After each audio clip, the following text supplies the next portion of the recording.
Euronews. Las noticias. Saludos, bienvenidos a Euronews hoy.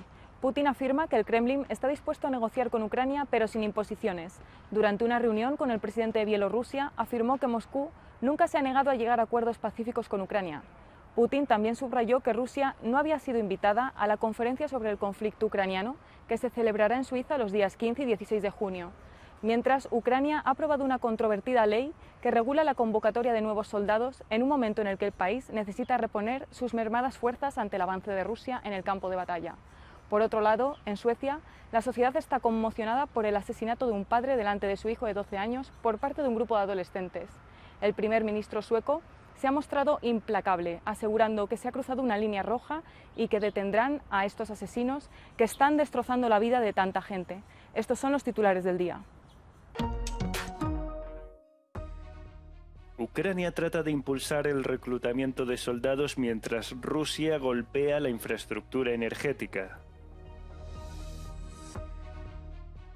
La Agencia de Estados Unidos para el Desarrollo Internacional dice que ya se está produciendo una hambruna en el norte de Gaza. Milorad Dodik se enfrenta a decisiones difíciles. El líder serbio separatista y prorruso expresa su malestar ante el proyecto de resolución para conmemorar el genocidio de Srebrenica. La hambruna ya ha comenzado en el norte de Gaza, así lo indicó la directora de la Agencia de Estados Unidos para el Desarrollo Internacional, Samantha Power, tras analizar informes sobre el tema que consideró creíbles. También expresó que la población civil, particularmente los niños, sufren desnutrición extrema en todas las partes de Gaza. Mientras tanto, la sombra de la guerra se proyecta sobre la región, donde se teme una escalada regional del conflicto. El jueves, el ejército de Israel dijo que está preparado para defender el país y contraatacar si Irán toma represalias por un ataque aéreo mortal contra el consulado iraní en Siria a principios de mes. Un ataque desde territorio iraní sería una prueba clara de las intenciones de Irán de escalar la situación en Oriente Medio y dejar de esconderse detrás de sus representantes. En los últimos meses hemos mejorado y avanzado nuestras capacidades ofensivas y sabremos actuar cuando sea necesario. También el jueves, miles de hombres judíos ultraortodoxos protestaron en Jerusalén por un fallo judicial que podría poner fin a su exención del servicio obligatorio en el ejército israelí. El mes pasado, la Corte Suprema de Israel ordenó el fin de los subsidios gubernamentales para muchos hombres ultraortodoxos que no sirven en el ejército. Evacuación obligatoria en 47 ciudades y pueblos de la región ucraniana de Kharkov. Los bombardeos diarios de las fuerzas rusas han llevado a las autoridades a habilitar rutas de evacuación. También han reservado espacios para el alojamiento temporal de los evacuados. El jueves, un ataque masivo con misiles y drones destruyó la mayor central eléctrica de la región de Kiev, una de las más grandes del país. Al menos otros 10 ataques durante la noche dañaron la infraestructura energética en Kharkov. El presidente Putin describió la operación como una represalia por los ataques con drones ucranianos a refinerías rusas de petróleo. El Parlamento Europeo se negó el jueves a aprobar una auditoría del presupuesto del Consejo Europeo en un intento de presionar a los líderes de la UE para que apoyen a Ucrania con sistemas adicionales de defensa aérea Patriot. También el jueves el Parlamento de Ucrania aprobó una controvertida ley que regula el reclutamiento de nuevos soldados en un momento en que el país necesita reponer sus mermadas fuerzas ante el avance de Rusia. La ley facilitará la identificación de todos los hombres que puedan ser reclutados en el país. Putin asegura que Rusia está lista para negociar con Ucrania, pero sin esquemas impuestos. Lo ha afirmado tras su encuentro de este jueves con el presidente de Bielorrusia, Alexander Lukashenko. Dice que Moscú nunca se ha negado a una resolución del conflicto en Ucrania, aunque lamenta que no hayan sido invitados a participar en la conferencia de paz que habrá en Suiza en junio. No nos invitaron, pero dicen que nos negamos a ir. Sería gracioso si no fuera tan triste. Una vez más, quiero subrayar que estamos a favor de las negociaciones, pero no si nos imponen esquemas que no tienen nada que ver con la realidad. Rusia ha declinado la fórmula de paz del presidente Zelensky que implicaba la retirada de las tropas de Moscú, el pago de una indemnización a Ucrania y un juicio internacional por las acciones militares en suelo ucraniano. Desde Lituania, Zelensky ha alertado a los líderes europeos de que la falta de ayuda para sus tropas podría aumentar el número de víctimas de este conflicto y llevarlo a una situación de estancamiento. Rusia y Kazajistán se enfrentan a las peores inundaciones registradas en casi un siglo. El nivel del agua superó los 11 metros en algunas zonas inundadas. La gran cantidad de agua de deshielo ha obligado a más de 120.000 personas a abandonar sus hogares en los montes Urales rusos, Siberia y Kazajistán, al desbordarse los diques de grandes ríos como el Ural, que desemboca en el Caspio a través de Kazajistán.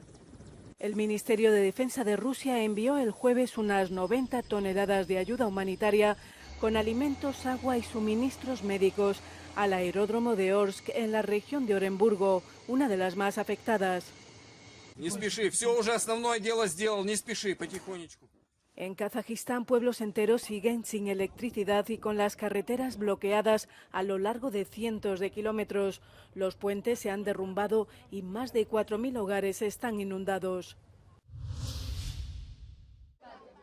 Haití vive una crisis de hambre sin precedentes, según el Programa Mundial de Alimentos. En medio de la creciente espiral de violencia, la organización ha intensificado sus esfuerzos para hacer frente a la inseguridad alimentaria. Desde marzo, el Programa Mundial de Alimentos ha logrado alcanzar a más de 500.000 de personas con distribuciones de alimentos en Haití. Pero la organización ha expresado preocupación por la posibilidad de que sus reservas de alimentos se agoten para finales de abril. Nueva crisis en los Balcanes. El líder serbio separatista Milorad Dodik asegura que la República Serbia de Bosnia se enfrenta a decisiones difíciles. Para el veterano político nacionalista prorruso es preocupante el proyecto de resolución que las autoridades de Bosnia-Herzegovina quieren presentar a la Asamblea General de la ONU. Dicha resolución pretende conmemorar el 11 de julio el genocidio de Srebrenica de 1995. Tanto Banja Luka como Belgrado muestran su inquietud y Dodik no descarta que pudiera provocar la independencia de la República Srpska. Nadie debe cuestionar la integridad territorial y la soberanía de Bosnia-Herzegovina. Por cierto, el presidente Vučić nunca lo hace. Representa a un Estado signatario de Dayton. Esto nunca debería ponerse en duda. Es la base de un desarrollo pacífico allí. Aparte de Belgrado, Dodik no cuenta con muchos aliados en la región. Tiene, sin embargo, lazos con el líder húngaro Viktor Orbán, a quien condecoró recientemente, y por supuesto con Moscú. De hecho, el Kremlin también ha advertido de las probables consecuencias del proyecto de resolución que ha calificado de un intento de Occidente de eliminar a los serbios. Un grupo de adolescentes asesinó este miércoles en Estocolmo a un padre delante de su hijo de 12 años. Le dispararon tras una discusión cuando el hombre y el menor atravesaban este paso subterráneo. Muchos vecinos han dejado flores y velas en recuerdo, también el primer ministro sueco. Mataron a tiros a una persona que no tiene nada que ver con los grupos criminales. Delante de su hijo, un niño. Es de una crueldad difícil de describir. De una crueldad inimaginable. Es algo inhumano, una actitud propia de los animales. No podemos permitirlo. Fue el hijo del asesinado quien llamó al 112 después de que dispararan a su padre. El primer ministro ha estado con él para arroparle. Es un crimen que ha conmocionado a Suecia y ha reabierto el debate sobre el aumento de la criminalidad en este país. Los sindicatos italianos organizaron una huelga el jueves para reclamar más medidas de seguridad en el trabajo después de que una explosión en una planta hidroeléctrica en el norte de Italia causara la muerte de al menos 6 personas. Miles de trabajadores y representantes políticos marcharon por el centro de Bolonia, mientras se celebraron otras manifestaciones en Turín, Nápoles y Perugia. La explosión sucedió durante los trabajos para aumentar la eficiencia de la central. Por el momento se desconocen las causas. Un grupo de arqueólogos ha descubierto en Pompeya un salón de banquetes con un estilo único de frescos en las paredes. Se cree que la sala podía usarse para banquetes nocturnos con frecuencia. Las paredes están pintadas casi completamente de negro con figuras de personas relativamente pequeñas. Los científicos dicen que este estilo tenía un propósito tanto práctico como artístico. Las paredes estaban pintadas de negro para evitar que el humo de las lámparas de aceite se viera en las paredes. La gente se reunía a cenar tras la puesta de sol y la luz parpadeante de las lámparas hacía que las imágenes parecieran moverse. Se cree que las figuras pintadas están relacionadas con la guerra de Troya, como Helena de Troya, Apolo, Paris y Casandra. Según los expertos, el espacio ofrecía un marco refinado para el entretenimiento durante los momentos de convivencia, ya fueran banquetes o conversaciones. Una nueva aplicación sueca permite denunciar coches mal aparcados y obtener dinero a cambio. Nada mejor para ver si funciona la sanción y el premio que denunciar el propio coche junto al director de la empresa que ha creado la aplicación de la Tora. Scout Park es una gig-economy app. Scout Park permite a cualquiera ganar dinero ayudando a los vigilantes de aparcamiento a encontrar a quienes no respetan las normas de aparcamiento en la comunidad. Vamos a probarlo. No veo nada que me permita aparcar el coche aquí, así que creo que podemos denunciarlo.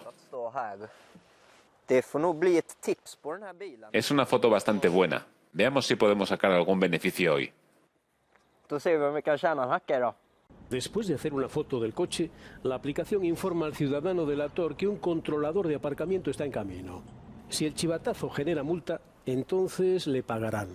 La empresa de la aplicación dice que reflexiones vecinales al margen hacen más bien que mal.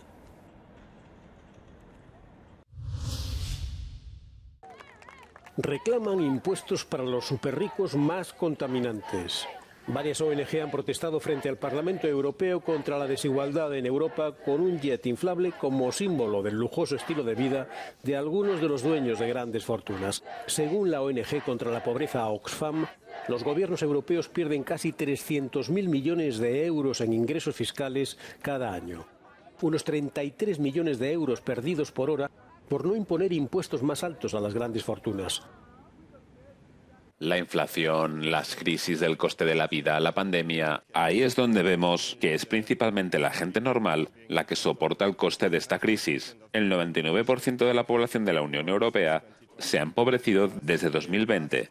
Así que hoy pedimos olvidar la austeridad, pedimos más financiación pública para financiar hospitales y para financiar la acción climática. Sabemos dónde está el dinero. Esto no es algo difícil de entender. Una de las razones explican por la que la brecha entre los superricos y la gente corriente de Europa se amplía cada año. Los más ricos son también los mayores contaminadores de Europa.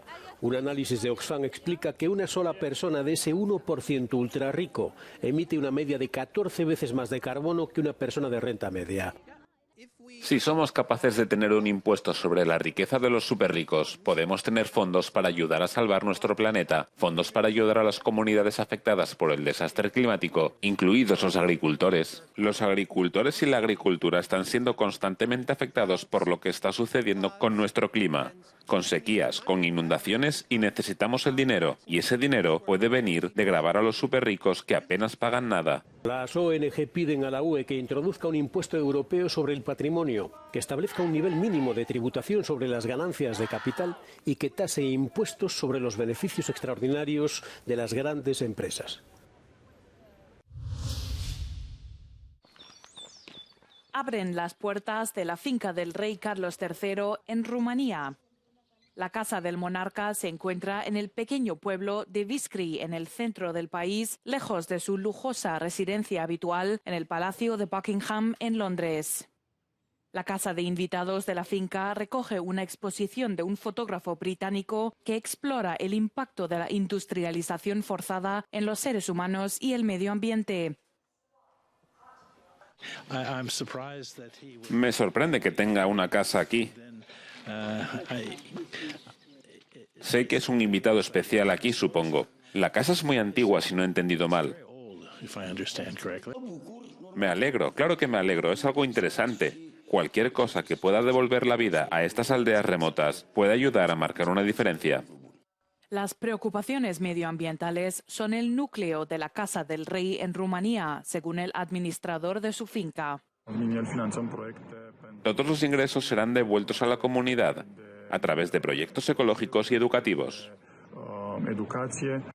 Los vecinos del pueblo están felices de recibir nuevamente a los turistas, pero también les preocupa la salud del monarca.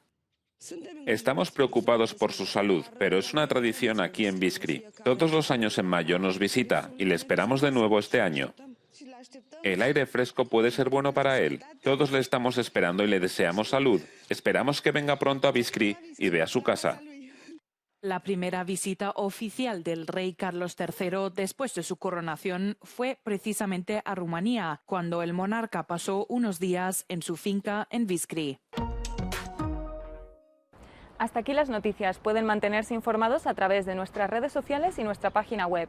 No olviden suscribirse al canal de YouTube para no perderse ningún Euronews Hoy.